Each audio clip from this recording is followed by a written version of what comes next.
Good morning. We are in Acts 13. We're starting with verse 26.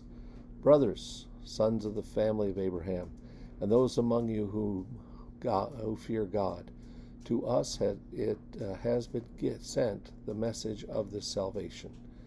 Paul could read his audience. He knew it was coming to a decision time. Remember, people respond to the message, not to you.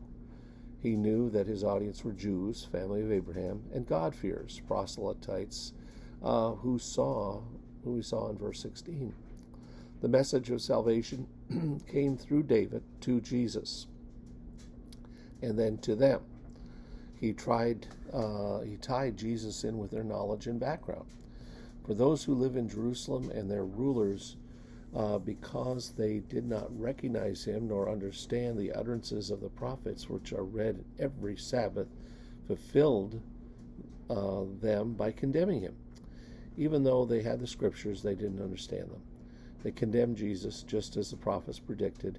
Religious people will always kill salvation and kill faith. Verse 28.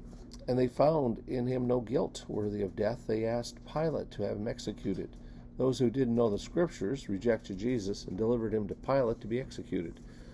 This was true even though they lived in Jerusalem and were rulers among the Jews. Verse 29. When they had carried out all that was written of him, they took him down from the tree and laid him in a tomb. Remember, the Old Testament didn't exist. Or the New Testament didn't exist. The New Testament didn't exist. So they had to tell the story of Jesus. Could you tell the story of Jesus?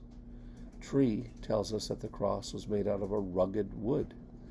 In calling the cross a tree, Paul drew on the idea of Deuteronomy 21, 22, and 23. Cursed is everyone who hangs on a tree. And that in the passage, God pronounces this curse. Paul wanted to communicate the idea that Jesus was cursed so that we could be blessed. Galatians 3:13. Verse 30.